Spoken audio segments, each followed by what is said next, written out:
Well, Islamic civilization has always been based on the rejection of waste as an underestimation of God's blessings. So in the construction of the new mosque here in Cambridge, for instance, we are very much at the forefront of the local sort of environmental movement in that we are using the latest heat pumps, conservation technology, a sedum green roof of the building so that we'll have an almost zero carbon footprint. That's the intention of creating one of Europe's first sort of truly ecologically responsible mosques. So that's an example of how the community is getting together to lead the way, an often recalcitrant outside community that often doesn't sufficiently understand environmental issues, to show that a sacred vision of human beings and a real reverence for the sanctity of nature has to represent itself in the place where nature meets humanity and humanity meets God, which is the place of worship, where heaven meets earth and everything is reconciled. So our place of worship here in Cambridge is necessarily a showcase, not just of the beauties of Islamic art and architecture, which has always integrated natural motifs, vegetal motifs, arabesques, geometrical principles and so forth, but also, and more significantly I think, the need to act as custodians in creation when so much of the secular world seems to be indifferent to anything other than a dog-eat-dog competitive understanding of how the economy should be and how we should engage with nature.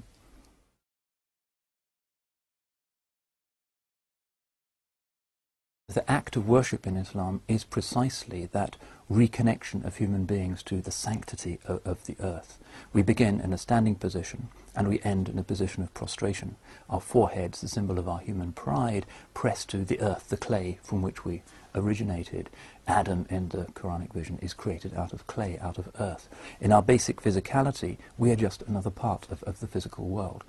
But what makes us unusual is that we have this capacity to subvert the physical world far more than any other species possibly can, but we also have the capacity to make reparation and to uphold the physical world as well.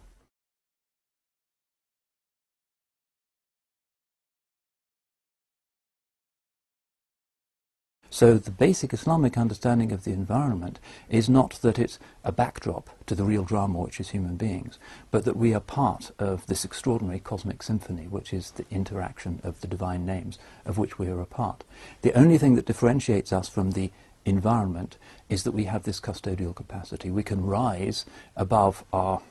impulses, which tend to be rapacious, and turn it into the garden which it originally was, and which is a manifestation or a reminder of Eden and an anticipation of the paradise which is to come.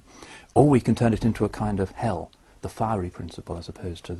the watery principle. The fiery principle is that of anger, greed, envy, uproar, those possibilities in the human soul. So just as in the Islamic imagination we come from a garden and at the end of time there will be a garden or there will be fire, similarly, what we do in our own souls to produce a garden in the soul or a fire of greed in the soul is going to have a knock-on effect because we are custodians in other aspects of creation. So we can turn the world into something that becomes hotter, more greedy, more competitive, more destructive, or we can turn the world into something that is calm, that is garden-like and reflects the divine purposes.